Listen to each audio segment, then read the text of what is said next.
मेरा नाम विवेक है। हम लोग एक जॉइंट फैमिली सिस्टम में रहते थे।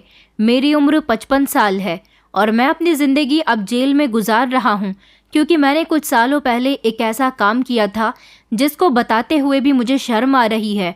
और शायद मुझ जैसे इंसान के लिए जेल में उम्र कैद की सज़ा भी कम है, क्योंकि मैंने एक ऐसा घिनौना काम किया था जो शायद कोई पिता अगर करेगा तो उसे 100 बार सोचेगा। मेरे 3 बच्चे थे, 2 बेटियां और एक बेटा। मेरा बेटा जो मेरा गुरूर था, मेरा घमंड था, जिसे मैं बहुत ज़्यादा प्यार करता था। मेरी दोनों बेटियों की शादी हो चुकी थी और दोनों ही अपनी ससुराल में बहुत सुखी रह रही थी। मेरा बेटा विदेश से अपनी पढ़ाई पूरी करके आया था। मेरी दोनों बेटियों की शादी उनकी मर्जी के मुताबिक हुई थी, क्योंकि वो जिन लड़कों को पसंद करती थी मैंने उनकी शादी उनके साथ ही करवा दी थी। मैं ऐसा पिता नहीं था जो लव मैरिज के खिलाफ था, और मेरी बेटियों ने भी ऐसे लड़कों को पसंद नहीं किया था जिन्हें मैं पसंद न कर सकूं। मेरी बेटियां जिन लड़कों से प्यार करती थीं वो देखने में भी बहुत अच्छे थे और ख़ानदानी लड़के थे, पढ़े लिखे थे और उनके कारोबार भी अच्छे थे। बस यही सब सोचकर मैंने अपनी बेटियों की शादी उन लड़कों के साथ कर दी थी, और यही वजह है कि वो आज भी अपने ससुराल में सुखी रह रही है। लेकिन अगर किसी की ज़िंदगी तबाह करने में पूरा पूरा हाथ अगर था तो वो मेरा था। मेरा बेटा जिसको मैंने जीते जी मार दिया था, जो जिंदा ज़रूर था मगर जिंदा लाश बनकर आज भी अपनी ज़िंदगी गुजार रहा है। चलिए मैं आपको पूरे 10 साल पीछे लेकर चलता हूँ, जब हम सब लोग एक ही परिवार में रहते थे और बहुत ज़्यादा खुश थे। वैसे तो हम लोग मिडिल क्लास लोग थे, मगर भगवान का दिया हमारे पास सब कुछ था, किसी चीज़ की कमी नहीं थी। मगर इतना ज़रूर था, जितना कमाते थे उतने में ही हम सब लोगों की ज़रूरत पूरी हो जाती थी और हमारा गुजारा हो जाता था। मेरी दोनों बेटियां जिनसे घर में रौनक लगी रहती थी, और मेरा बेटा जो अपनी पढ़ाई पूरी करने के बाद नौकरी करने लग गया था और अपनी दोनों बहनों को ही बहुत तंग किया करता था। मेरा एक छोटा भाई भी था, उसके पास कोई औलाद नहीं थी, इसलिए वो दोनों पति पत्नी मेरे बच्चों को ही अपनी औलाद समझते थे और हम सब लोग एक साथ बहुत खुश रहते थे। मेरा एक दोस्त था जो बचपन से ही मेरे साथ रहा था। हम दोनों की शादी भी आगे पीछे ही हुई थी। हम दोनों ने एक ही स्कूल में पढ़ाई की थी और स्कूल पूरा हो जाने के बाद एक साथ एक ही कॉलेज में गए थे। ज़्यादातर हम दोनों की ज़िंदगी एक साथ ही गुजरी थी। शादी के बाद भी हम दोनों के परिवारों में एक दूसरे का आना जाना बहुत था। शुरू से ही मैं रंगीन मिजाज रहा था। मुझे खूबसूरत औरत और लड़कियों को देखने का बहुत शौक था। कहने को तो अब शादी हो गई थी, बच्चे भी जवान हो गए थे और हमारी उम्र हो गई थी, लेकिन फिर भी मेरा दिल जवान था। मैं और मेरा दोस्त एक दूसरे के साथ खूब हंसी मजाक किया करते थे और कभी एक साथ बैठ जाते तो पुरानी यादों को धीरे धीरे ताज़ा कर लिया करते थे। जब हम दोनों कॉलेज में थे तो कॉलेज की बहुत सारी लड़कियां हमारी दीवानी थीं। मेरा दोस्त तो मामूली सी शक्ल का था, मगर मैं बहुत हैंडसम था। आज मेरी उम्र भले ही 55 साल है, लेकिन अब मैं अपनी ज़िंदगी जेल में गुजार रहा हूँ, इसलिए अब मुझ पर बुढ़ापा साफ नज़र आ रहा है। लेकिन जब मैं 45 साल का हुआ करता था तब भी मुझे खूबसूरत लड़कियों को देखने का बहुत शौक था। और मैं इतना ज़रूर जानता था कि मेरी स्मार्टनेस को इतनी उम्र का होने के बावजूद भी देखने पर उन लड़कियों के दिल में कुछ कुछ होता था। और जब मैं जवान था तब तो मैं बहुत ही ज़्यादा हैंडसम था। कॉलेज की बहुत सारी लड़कियां मुझ पर फ़िदा होती थीं, मगर मैं ज़्यादा लड़कियों को भाव नहीं देता था, क्योंकि मैंने कभी भी लड़कियों से मोहब्बत करनी नहीं जानी थी। मेरा काम सिर्फ इतना ही होता था कि जो लड़की मेरे ऊपर फ़िदा हो जाए मैं उसका इस्तेमाल करूं, उसके साथ फ्लर्ट करूं और फिर उसे छोड़ दूं। सच्ची मोहब्बत तो मैं जानता ही नहीं था कि क्या होती है। इतनी सारी लड़कियों के साथ फ्लर्ट करने के बावजूद भी मेरा सिर्फ यही कहना था कि मैं अपने माता पिता की मर्ज़ी के साथ ही शादी करूंगा, और फिर ऐसा ही हुआ था। मेरे माता पिता ने मेरे लिए उस लड़की को सिलेक्ट किया था जो बाद में मेरी हमसफ़र बन गई थी। उसके साथ मेरी ज़िंदगी बहुत अच्छी गुजरी थी। आखिरकार वो मेरे 3-3 बच्चों की माँ थी। 3-3 बच्चे हो गए थे और मेरे ऊपर ढेर सारी जिम्मेदारियां आ गई थी। काम का लोड बहुत था और फिर मैं अपने घर का सबसे बड़ा था, इसलिए मैंने जवानी वाली हरकतें करना बंद कर दी थी और अब अपनी गृहस्थी में बिजी हो गया था। सब कुछ बहुत अच्छा चल रहा था। जब मेरा बेटा जवान हुआ तो पढ़ाई पूरी करने के बाद उसने अपना बिजनेस स्टार्ट कर लिया था और मेरा बेटा धीरे धीरे कामयाबी की ऊंचाइयां छूने लगा। मैं बहुत खुश हुआ था और अपने बेटे को अपना गुरूर समझता था। अपने बेटे से कहता था कि तुमने मेरा नाम रोशन कर दिया। मैंने अपने दोस्त अशोक की बेटी को देखा हुआ था जो बहुत ज़्यादा सुंदर थी और मेरे बेटे की उम्र की थी। मैंने सोच लिया था कि मैं उसकी बेटी को अपने घर की बहू बनाकर रहूँगा, क्योंकि उसकी बेटी सुंदर होने के साथ साथ इंटेलिजेंट भी थी और उतनी ही पढ़ी लिखी थी जितना कि मेरा बेटा था। इस तरह हम दोनों दोस्तों के बीच ये बात तय हो गई थी कि हम दोनों अपने बच्चों की एक साथ शादी कर देंगे और इस तरह हम दोनों की दोस्ती और ज़्यादा गहरी हो जाएगी, क्योंकि आने वाले समय में हम दोनों की दोस्ती रिश्तेदारी में बदलने जा रही थी। ये बात सिर्फ मेरी पत्नी जानती थी। ये बात अभी हम लोगों ने किसी को नहीं बताई थी, क्योंकि हम नहीं चाहते थे कि पहले से ही अगर ये बात बच्चों को पता चल गई तो बच्चे पढ़ाई से या अपने करियर से ध्यान हटाकर एक दूसरे में बिजी हो जाएंगे, और हम ऐसा नहीं चाहते थे, क्योंकि आजकल की जनरेशन बहुत ज़्यादा ख़राब है। आज के समय में कभी भी कुछ भी हो सकता है, इसलिए जितना हो सके अपने बच्चों को गलत कामों से रोकना चाहिए। मेरी सोच तो बहुत अच्छी थी, लेकिन मेरी सोच सिर्फ जहाँ से शुरू होती थी वहीं पर ही अच्छी होती थी, मगर जहाँ पर मेरी सोच का आखिर होता था वहीं पर मेरी सोच बहुत ख़राब हो जाती थी। फिलहाल कई साल इसी तरह से गुजर गए। मेरा बेटा अपने पैरों पर खड़ा हो गया था, उसने अपना करियर बना लिया था और अब समय आ गया था मेरे बेटे की शादी का। इसलिए मैंने अपनी पत्नी को दोबारा से याद दिलाया था कि मैंने अशोक की बेटी सुनैना को अपने घर की बहू बनाने के लिए कई सालों पहले अशोक से कहा था। अब हमें अपनी कही हुई बात को पूरा करने का समय आ गया, क्योंकि अब हमारे बच्चे किसी काबिल बन गए हैं और अब उनकी शादी का समय भी आ चुका है। मेरी दोनों बेटियां तो अपनी ससुराल की हो गई थी और अब शादी के लिए सिर्फ मेरा बेटा ही बचा था। सुनैना अशोक की इकलौती बेटी थी। वक्त के साथ साथ शायद वो ये बात जान गई थी, इसलिए हमारे घर पर आकर मेरे बेटे पर डोरे डालती थी। उसे कभी किसी ने रोकने की कोशिश नहीं की थी, क्योंकि बड़ों के बीच जब फैसले होते हैं तो बच्चों को किसी न किसी तरह से पता चल ही जाते हैं और फिर उनके मन में उस इंसान के लिए प्यार जागने लगता है। मगर मेरे बेटे के दिल में उसके लिए कोई मोहब्बत नहीं थी। मेरा बेटा उसकी तरफ अट्रैक्ट नहीं होता था। ये बात तो मैंने भी नोटिस की थी। फिर मुझे लगता था कि शायद ऐसा इसलिए है क्योंकि अभी सुनैना से उसके रिश्ते के बारे में हमारी तरफ से ये बात खुलकर नहीं आई थी। वैसे भी मेरा बेटा बहुत शरीफ था, इन बातों से बहुत दूर था। अब वो समय आ गया था जब हमें बच्चों को बता देना था कि अब हम तुम दोनों की शादी कर देना चाहते हैं।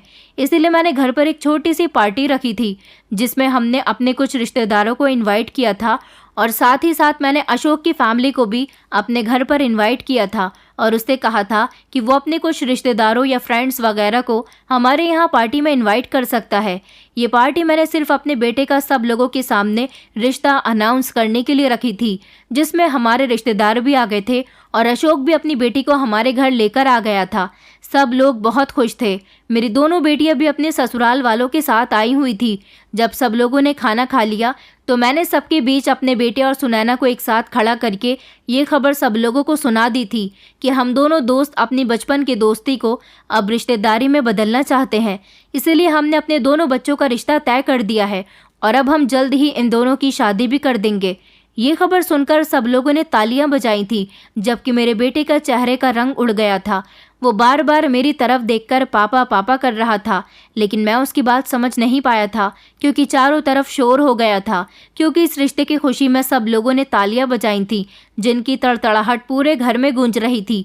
न जाने मेरा बेटा मुझसे क्या कहने वाला था।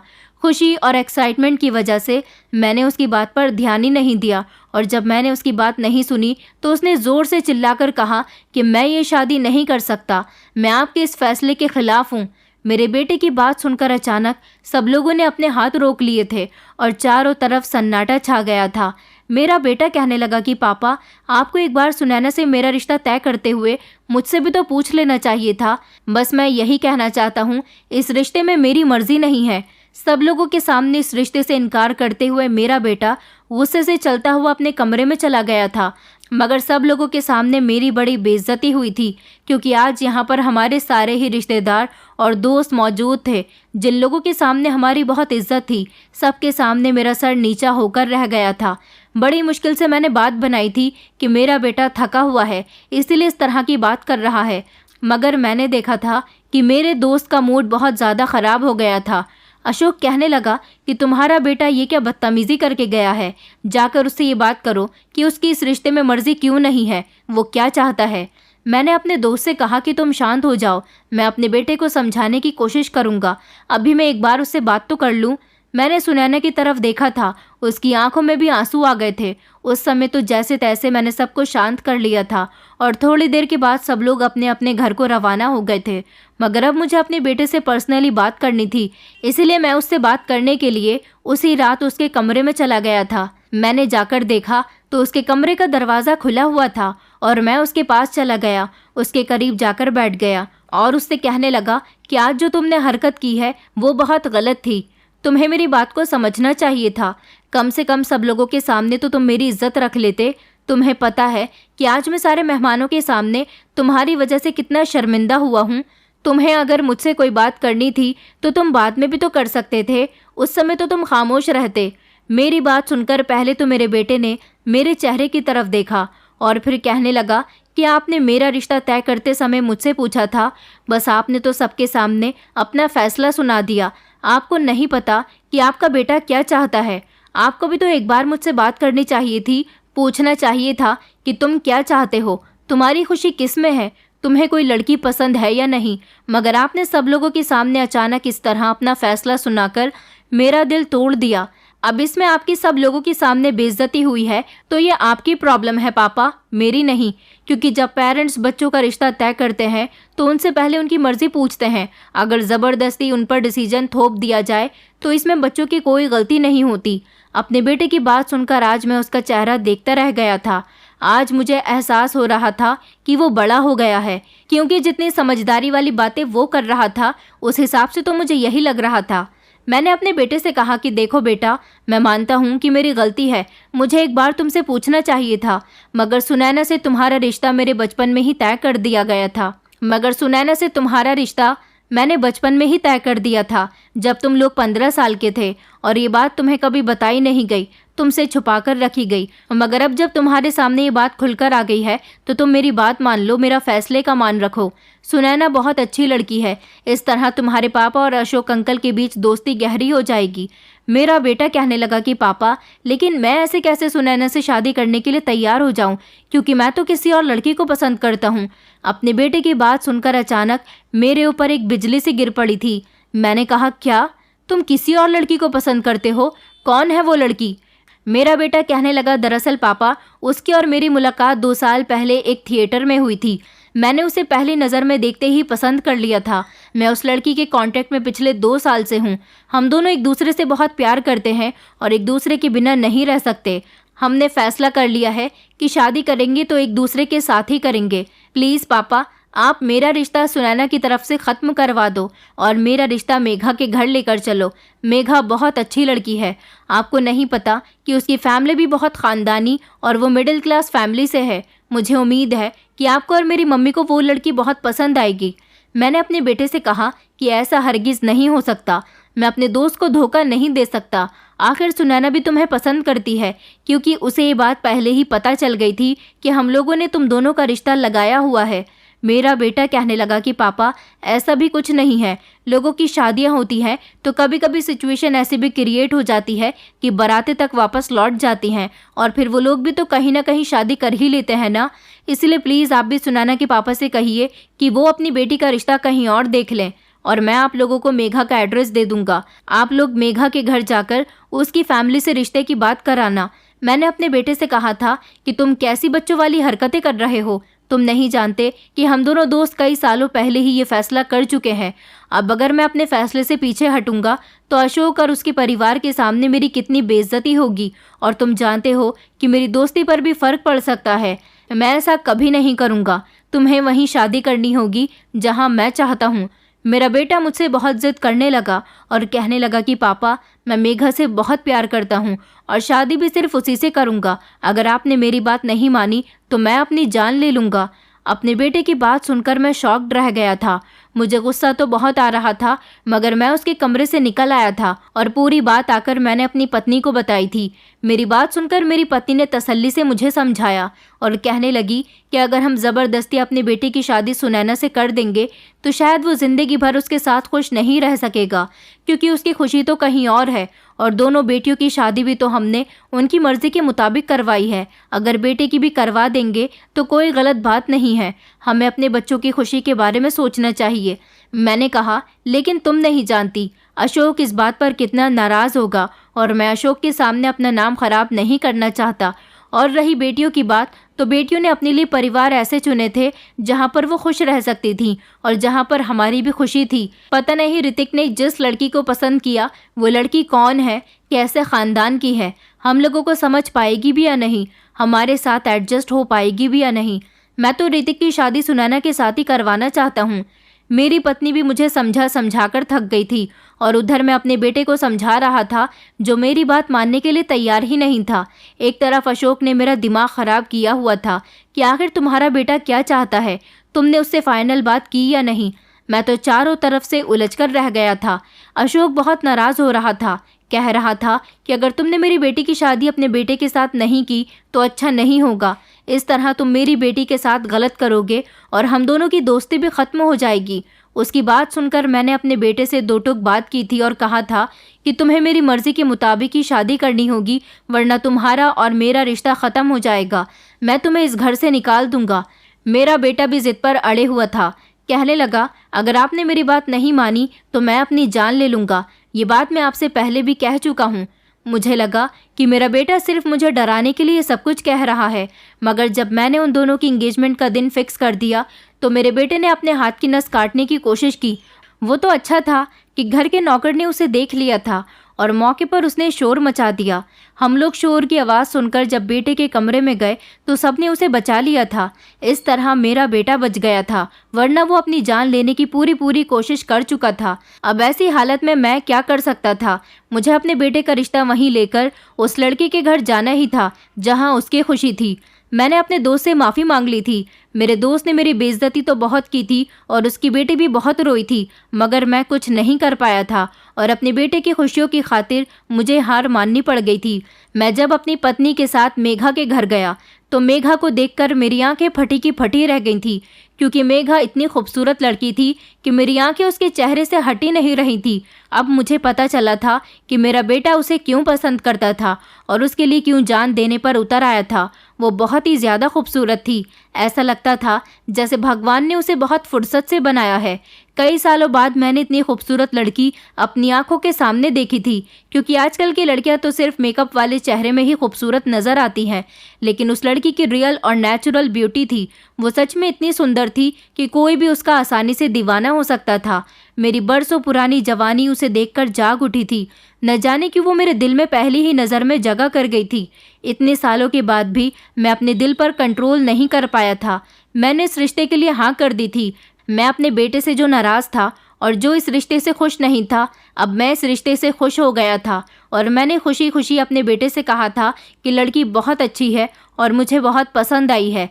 मेरी बेटी और मेरी पत्नी भी लड़की को देखकर उसकी दीवानी हो गई थी और अब मैंने अपने बेटे की शादी की डेट फिक्स कर दी थी। लड़की के घर वालों ने भी मेरे बेटे को पसंद कर लिया था और इस तरह दोनों तरफ से रिश्ता फिक्स हो गया था। उन दोनों की शादी की डेट भी फिक्स कर दी गई थी। मेरा बेटा इस रिश्ते से बहुत खुश था और मुझसे कह रहा था कि पापा, आपने मेरी बात मानकर मुझे सारी ज़िंदगी की खुशियाँ दे दी हैं, क्योंकि मैं शायद मेघा से अलग होकर खुश नहीं रह पाता। धीरे धीरे मेरे बेटे की शादी का समय भी आ गया। हम लोग सारे रिश्तेदारों में इनविटेशन कार्ड बांटने के लिए जा रहे थे। मैंने सोचा कि मैं अपने दोस्त अशोक के घर भी इनविटेशन देने चला जाता हूँ। वैसे भी वो मुझसे बहुत नाराज़ होगा, इसीलिए मैं उसकी बेटी और उसकी पत्नी के लिए भी कुछ गिफ्ट्स ले गया था। जब मैं उनके घर गया तो मेरा दोस्त घर पर मौजूद नहीं था। भाभी जी ने तो मुझसे ढंग से बात भी नहीं की थी, जबकि सुनैना मुझे देखकर कमरे के अंदर चली गई थी। मैं अकेला ही बैठा रहा था। उन्होंने मुझसे कहा था कि अशोक अभी थोड़ी देर में आते ही होंगे, आप यहाँ पर बैठकर इंतज़ार कीजिए। मैं समझ गया था कि इन लोगों के ऐसे बिहेवियर का क्या मतलब है। आखिरकार मैंने इन लोगों के साथ गलत किया था। मैं खामोश रहा। थोड़ी देर के बाद जब मेरा दोस्त आया तो मैं खुशी से उसके गले लगने लगा और उससे कहा कि देखो, मैं ऋतिक की शादी का इनविटेशन तुम्हें देने के लिए आया हूँ। मैं जानता हूँ कि तुम मुझसे नाराज़ हो, मगर अब जो हुआ उसे भूल जाओ। मेरे बेटे की खुशी तुम्हारी बेटी के साथ नहीं थी। मैं अपने बेटे को उदास नहीं देख सकता था। मेरे दोस्त ने मेरे हाथ से कार्ड तो छीन लिया और उसे फाड़कर ज़मीन पर फेंक दिया। उसके चेहरे पर गुस्सा साफ नज़र आ रहा था। वो कहने लगा कि तुम्हारे बेटे की खुशी अगर उस लड़की के साथ थी तो मेरी बेटी की खुशी तुम्हारे बेटे के साथ थी। तुमने अपने बेटे की खुशी के खातिर मेरी बेटी की खुशियों को आग लगा दी। भला मैं तुम्हारे बेटे की शादी में कैसे आ सकता हूँ? तुम एक झूठे और घटिया इंसान हो। तुम्हारा पूरा परिवार झूठा है और तुम्हारा बेटा भी झूठा है। तुम सब लोगों ने मिलकर मुझे और मेरी बेटी को धोखा दिया है। देखना तुम्हारा बेटा कभी खुश नहीं रह सकेगा। अशोक बहुत गुस्से में था। मैं बार बार उससे यही कह रहा था कि यार अब तो सब कुछ भूल जाओ, तुम मेरे बहुत पुराने दोस्त हो। मैं नहीं चाहता कि हम दोनों की दोस्ती में फ़र्क आ जाए। अशोक कहने लगा कि फ़र्क तो अब आ चुका है। तुम मेरे घर से जाते हो या मैं तुम्हें धक्के मारकर यहाँ से निकालूं। मैं अपने दोस्त से फिर भी हाथ जोड़कर गिड़गिड़ाकर उससे माफ़ी मांग रहा था, लेकिन उसने मुझे ज़बरदस्ती दरवाजे पर धक्का दे दिया, जिससे मैं घर के बाहर जाकर गिरा था और जो गिफ्ट मैं उसकी बेटी और पत्नी के लिए लेकर गया था वो भी उसने घर से बाहर फेंक दिए थे। कहने लगा कि आज के बाद मेरे घर आने की ज़रूरत नहीं है, तुम्हारी मेरी दोस्ती यहीं पर ख़त्म होती है। फिर उसने अपने घर का दरवाज़ा बंद कर लिया था। उस दिन मुझे अपनी बेइज्जती का बहुत एहसास हुआ था। मुझे बहुत ज़्यादा गुस्सा आ रहा था। मन तो कर रहा था कि मैं अशोक की जान ले लूं, क्योंकि उसने मुझे बहुत बेइज्जत किया है। मैं जब घर के बाहर खड़े होकर अपनी हालत ठीक कर रहा था तो आसपास के सारे ही लोग मुझे अजीब अजीब सी नज़रों से देख रहे थे। वो लोग समझ गए थे कि मैं तो अशोक का दोस्त हूँ और आज वो मुझे इस तरह से घर से बाहर क्यों निकाल रहा है। मैं शर्मिंदगी भरी नज़रों से वहाँ से अपना सामान लेकर अपने घर वापस आ गया था, मगर मुझे अपने बेटे पर बहुत गुस्सा आ रहा था, क्योंकि ये सब कुछ मेरे बेटे की वजह से हुआ था। फिर मैंने दिमाग लगाया कि ये सब कुछ मेरे बेटे की वजह से नहीं बल्कि उस लड़की की वजह से हो रहा था जो मेरे बेटे से शादी करके घर की बहू बनना चाहती है। मेरा बेटा तो सही था। अगर वो लड़की मेरे बेटे की ज़िंदगी में ना आती तो आज मुझे ये दिन देखना ना पड़ता। आज मेरी बहुत बेइज्जती हुई थी और आज मैंने पहली बार महसूस किया था कि किसी को धोखा देने की सज़ा क्या होती है। मैंने सोच लिया था कि मैं अपनी इस बेइज्जती का बदला इस लड़की से ज़रूर लेकर रहूँगा। मैंने उसे खामोशी से अपनी बहू तो एक्सेप्ट कर लिया है, मगर मैं उसका जीना दुश्वार कर दूंगा। बस एक बार वो मेरे घर में आ जाए। अशोक के घर से वापस आने के बाद मैंने ये बात किसी को भी नहीं बताई थी और ना ही इस बारे में मुझसे किसी ने पूछा था। मेरे बेटे की शादी की तैयारियां ज़ोरों शोरों पर थीं और फिर जब हम लोग बारात लेकर लड़की वालों के घर पहुंचे तो ये देखकर मैं दंग रह गया था कि लड़की बहुत ही ज़्यादा सुंदर लग रही थी। आज उसने मेकअप किया हुआ था और दुल्हन की ड्रेस में वो बिल्कुल गजब ढा रही थी। न जाने कि उस लड़की की तरफ मैं बार बार अट्रैक्ट हो रहा था। बार बार उसे देखने का मेरा मन कर रहा था। मेरा बेटा उसके बराबर में बैठकर बहुत खुश था। फिलहाल शादी की सारी रस्में पूरी हो चुकी थी और लड़की विदा होकर हमारे घर आ गई थी। मेरे बहू बेटे की शादी की पहली रात थी। न जाने क्यों मुझे अपने बेटे से चिड़सी हो रही थी, क्योंकि वो मेरी बहू के करीब जाने वाला था। फिलहाल मेरी पत्नी ने मुझे कमरे में भेज दिया था और मैं अपने कमरे में जाकर आराम करने लग गया था। बाकी की सारी रस्में घर की औरतें देख रही थी।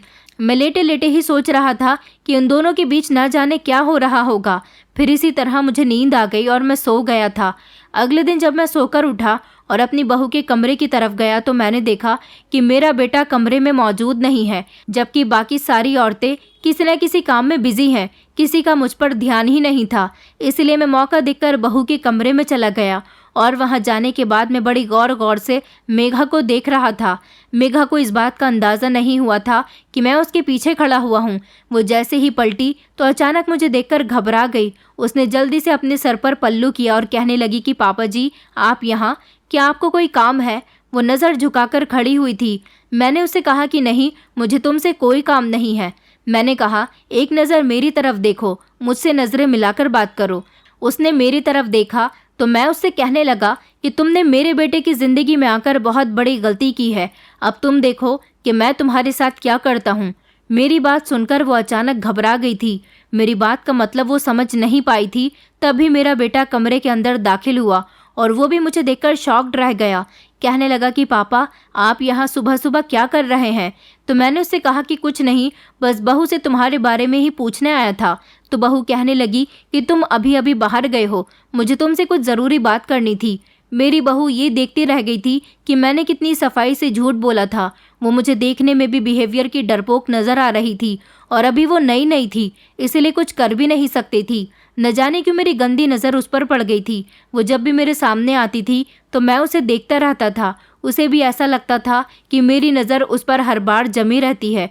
वो मेरी नज़रों से उलझने लगी थी और हमेशा डरी सहमी सी रहती थी। कई दिन इसी तरह से गुजर गए थे। मैं अपनी बहू के धीरे धीरे करीब जाने की कोशिश करता था। मेरा छोटा भाई और उसकी पत्नी उन लोगों ने दूसरे शहर में घर खरीद लिया था, इसलिए वो वहाँ शिफ्ट हो रहे थे। मेरे घर के सारे लोग उन लोगों को छोड़ने के लिए गए हुए थे, जबकि मैं तबीयत खराब का बहाना करके घर से बाहर नहीं गया और बहू की भी तबीयत ठीक नहीं थी, वो भी घर में ही थी। अकेलेपन का फ़ायदा उठाते हुए जब मैं उसके कमरे में गया तो वो मुझे देखकर घबरा गई थी, और जब मैं उसके करीब जाने की कोशिश करने लगा और उसके कोमल हाथों को मैंने अपने हाथों में ले लिया, वो बहुत डर गई थी। मैंने उससे कहा कि अगर इस बारे में किसी को भी बताने की कोशिश की तो तुम्हें इस घर से निकाल दूंगा, क्योंकि तुम मेरे बेटे की ज़िंदगी में ज़बरदस्ती आ गई हो और मैं तुम्हें निकालना अच्छी तरह से जानता हूँ। वो हर बार मुझसे यही कहती थी कि आप मेरे साथ ऐसा क्यों कर रहे हो, मैंने ऐसा भी क्या गलत किया जो आप मुझे इतना तंग करते हो। मैं उससे कहता था कि तुमने ही तो सब कुछ किया है। जिस दिन से तुम मेरे बेटे की ज़िंदगी में आई हो, मेरे दोस्त से मेरी सालों पुरानी दोस्ती सिर्फ तुम्हारी वजह से ख़राब हुई है। वो हमेशा परेशान परेशान से रहती थी। वो चाह कर भी मेरे बेटे को इस बारे में कुछ नहीं बता सकती थी, क्योंकि मैंने उसे पहले ही धमका दिया था कि अगर तुमने किसी को भी कुछ भी बताने की कोशिश की तो मेरा बेटा मेरा बहुत कहना मानता है, मैं उससे कहकर तुम्हें उसकी ज़िंदगी से निकलवा दूंगा। बस वो इसी बात से डरकर खामोश रहती थी। एक दिन मेघा ड्राइवर के साथ अपने मायके जाने के लिए निकली थी, क्योंकि उस दिन मेरा बेटा ऑफिस गया हुआ था। मैं ये बात बड़ी ध्यान से देख रहा था, इसलिए मैंने ड्राइवर को फ़ोन करके कह दिया कि मैं तुम्हें एक्स्ट्रा पैसे दूंगा। इस लड़की को इसके मायके नहीं, बल्कि मैंने उसे एक एड्रेस सेंड कर दिया था कि वो उसे उस एड्रेस पर ले जाए। मेरा कहना नौकर ने मान लिया था और वो उस लड़की को मेरे बताए हुए एड्रेस पर ले गया था, और वहाँ जाने के बाद उसने उसे घर में बंद कर दिया था। जब मैं वहाँ पहुँचा तो मेघा बहुत घबराई हुई थी और ज़ोर ज़ोर से चिल्ला रही थी। कहने लगी कि मैं समझ गई हूँ कि ये सब कुछ आपने ही किया है, क्यों लाए हैं आप मुझे यहाँ पर? मैं तो अपने मायके जा रही थी, मगर ड्राइवर ने मुझे यहाँ छोड़ दिया। बताइए आपने मेरे साथ ऐसा क्यों किया? प्लीज़ मुझे यहाँ से निकालिए, मैं यहाँ से जाना चाहती हूँ। फिर मैं उसके करीब गया और कहने लगा कि दरअसल मुझे तुम्हारी खूबसूरती बहुत पसंद है, मैं तुम्हारी खूबसूरती के मज़े लेना चाहता हूँ। वो ज़ोर ज़ोर से चीखने लगी और कहने लगी कि मैं इस बारे में ऋतिक को बता दूंगी, आप ना जाने कब से मुझे तंग कर रहे हो। मैंने कहा यहाँ से भागने का तुम्हारे पास कोई और रास्ता नहीं है। मैंने उसे एक डायरी और पेन दी और कहा कि इसमें वो सब कुछ लिखो जो मैं तुम्हें बता रहा हूँ। लिख दो कि तुम अपनी मर्जी से घर से भाग गई हो और तुम किसी और से शादी करना चाहती हो। मेरे बेटे के साथ तुमने सिर्फ उसकी अच्छी नौकरी की वजह से शादी की थी। मेघा ये बात सुनकर कहने लगी थी कि मैं हरगिज़ ऐसा कभी नहीं करूँगी। मैं ऋतिक से बहुत प्यार करती हूँ, बल्कि मैं तो उसे सारी सच्चाई बताऊँगी जो आप मेरे साथ कर रहे हो। मैंने उसके मुंह पर थप्पड़ मारा और कहा कि ऐसा तो कभी भी नहीं हो सकता। मेघा इस काम के लिए बिल्कुल भी तैयार नहीं हो रही थी, इसलिए मैंने उसके साथ खूब मारपीट की और ज़बरदस्ती उसे ये लेटर लिखवा लिया। ये लेटर मैंने अपने बेटे के कमरे में जाकर रख दिया था। सारा दिन मेरा बेटा अपनी पत्नी को तलाश करता रहा, लेकिन जब रात को वो थक हार कर अपने कमरे में गया और उसे वो लेटर दिखाई दिया तो वो लेटर पढ़कर वो टूट कर रह गया था। उसने वो लेटर हम लोगों को दिखाया तो मैंने भी बात को बढ़ावा दे दिया था और कहा था कि मुझे तो ये लड़की शुरू से ही पसंद नहीं थी। मैंने तुमसे कहा था कि इस लड़की से शादी मत करो, सुनैना से शादी कर लो, मगर तुमने मेरी एक नहीं सुनी। अब तुम इस लड़की की करतूत भुगतते रहो। मेरे बेटे को ना जाने क्यों यकीन ही नहीं आ रहा था कि मेघा उसे छोड़कर भाग सकती है, लेकिन फिर भी कई दिनों तक उसने उसे तलाश किया तो मेघा कहीं नहीं मिली, क्योंकि उसे तो मैंने कैद करके रखा हुआ था। मैं हर रोज़ मेघा के पास जाकर उसकी इज्जत खराब करता था। ये बात घर में कोई भी नहीं जानता था। मैं तो चाहता था कि वो मेरे बेटे की ज़िंदगी से दूर रहे और इस घर में सुनैना बहू बनकर आ जाए और मेरा दोस्त भी ठीक हो जाए, क्योंकि उस लड़की की वजह से मेरी बहुत बेइज्जती हुई थी। अगर मेरा बेटा मेरी मर्ज़ी के मुताबिक शादी कर लेता तो आज ये सब कुछ नहीं होता। फ़िलहाल कई दिन इसी तरह से गुजर गए। इस सब के दौरान मेरे बेटे की तबीयत बहुत ज़्यादा ख़राब हो गई थी। मैं उसे अस्पताल लेकर गया। उसका अस्पताल में इलाज चल रहा था। उसने मेघा के गायब होने के गम को अपने दिल से लगा लिया था। अब तो उसे भी यकीन आने लगा था कि मेघा गायब हो गई है। मेघा के घर वाले भी उसे ढूंढने की बहुत कोशिश कर रहे थे, मगर वो कहीं भी नहीं मिली और वो लेटर मेघा के हाथ का ही लिखा हुआ था। ये बात मेरा बेटा अच्छी तरह से जान गया था। उधर मैं उस बंद घर में मेघा के साथ हर रोज़ अत्याचार करता था। कभी उसके साथ मारपीट करता तो कभी उसके साथ गलत काम करता था। वो धीरे धीरे अधमरी हो गई थी। उसके अंदर ज़्यादा जान बाकी नहीं थी। वो रो रो कर मुझसे कहती थी कि मुझे छोड़ दो, मुझे माफ़ कर दो, मुझे यहाँ से जाने दो। तो मैं उससे कहता था कि मैं सिर्फ एक शर्त पर ही तुम्हें यहाँ से जाने दूंगा, तुम मेरे बेटे की ज़िंदगी से बहुत दूर चली जाओ। मगर वो इस बात के लिए बिल्कुल भी तैयार नहीं थी। कई दिन इसी तरह से गुजर गए थे और इस दौरान अपने बेटे की तबीयत खराब की भाग दौड़ में मैं ना जाने मेघा को क्यों भूल गया था, क्योंकि मेरे बेटे ने उसका गम दिल से लगा लिया था और वो ये सब कुछ अपने दिल से निकालने के लिए तैयार नहीं था। पूरे एक हफ्ते तक मेरा बेटा हॉस्पिटल में रहा। घर में सबका रो रो कर बुरा हाल था। मेरे बेटे की तो बहुत ही ज़्यादा बुरी कंडीशन हो गई थी।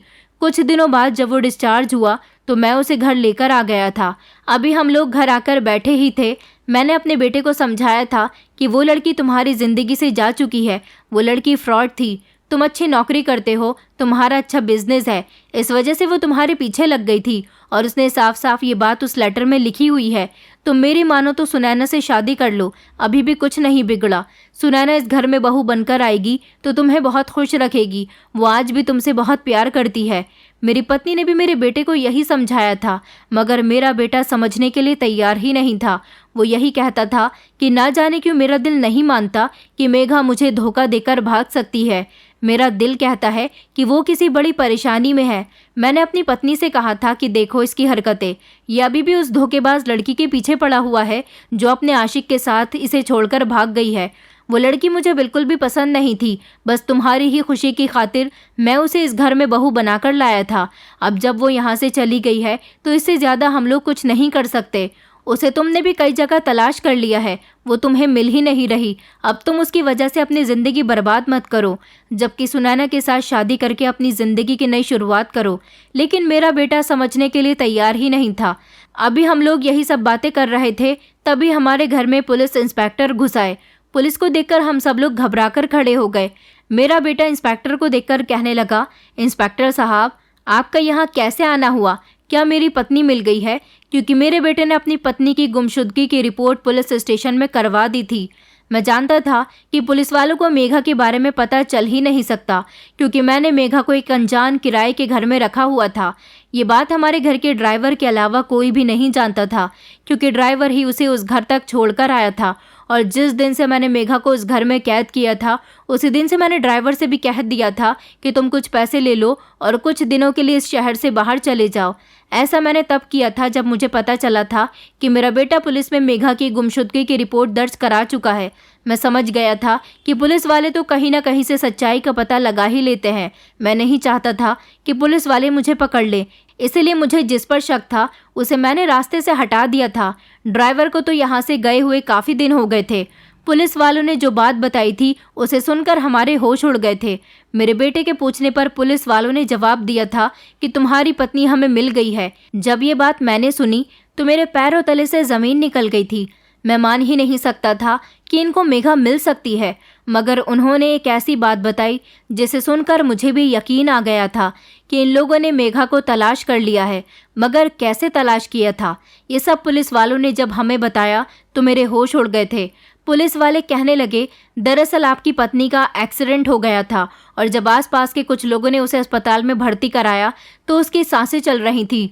अस्पताल वालों ने हमें भी इन्फॉर्म कर दिया था। हम लोग वहां गए तो हमें पता चला कि ये तो आपकी पत्नी है।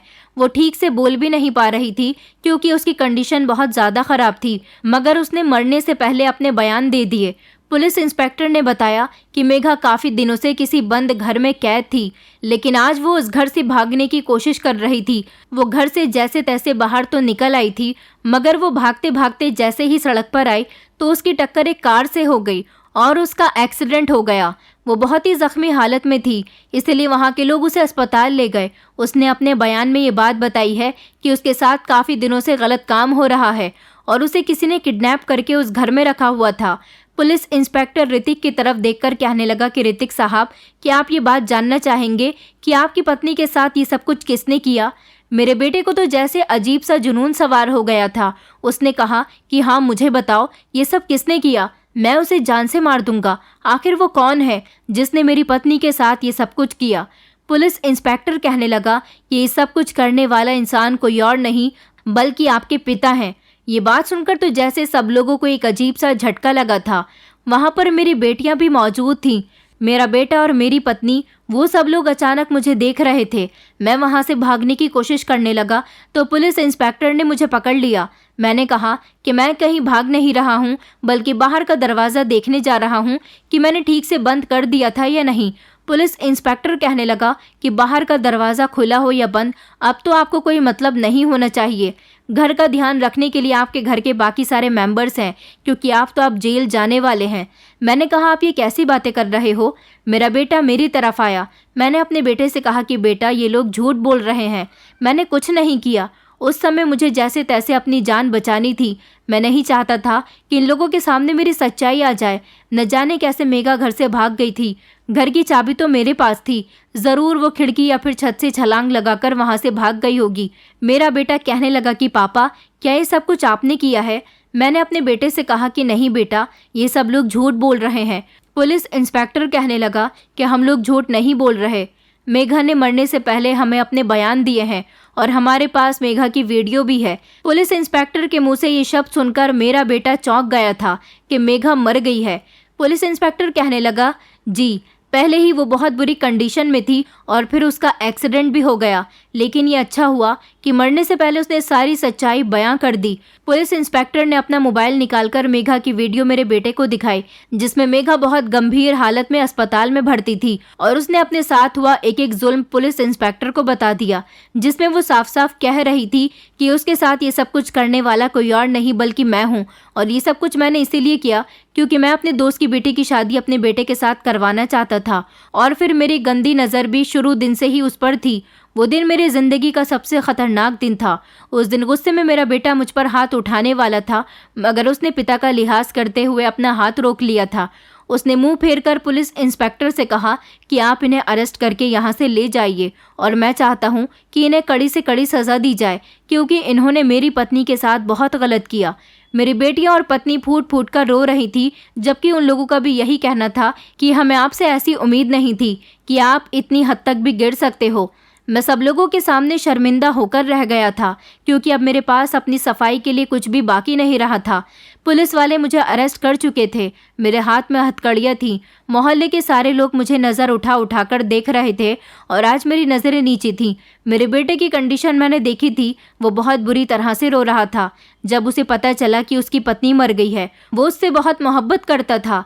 अभी उन दोनों की शादी को ज़्यादा समय नहीं हुआ था और मैंने उन दोनों की ज़िंदगी को बसने से पहले ही उजाड़ दिया था, और अब मैं जेल में अपनी ज़िंदगी गुजार रहा हूँ। मुझे उम्र कैद हो गई है, क्योंकि मेघा के साथ मैंने जो कुछ भी किया था उसकी सज़ा यही थी। आज इतने सालों के बाद भी मुझसे कोई मिलने नहीं आया। मेरा पूरा परिवार मुझसे नफरत करता है। मुझे अफसोस होता है कि अगर मैं अपनी बहू को बेटी मान लेता और उस पर गंदी नज़र न डालता तो शायद ऐसा कुछ भी नहीं होता। उस बेचारी पर भी तो मैंने बहुत जुल्म किए थे, उस पर मारपीट की थी, उसके साथ गलत काम किया था, और मेरी वजह से जब वो भागने की कोशिश कर रही थी तो उसकी मौत भी हो गई, और अपने बेटे को भी मैं धोखे में रखता रहा। आज मैं ये कहानी जेल में बैठकर आप सब लोगों के लिए लिख रहा हूँ और आपसे यही कहना चाहता हूँ कि बच्चों की खुशी के आगे प्लीज़ अपने घमंड को छोड़ देना चाहिए। दोस्तों, उम्मीद करती हूँ आपको हमारी कहानी पसंद आई होगी।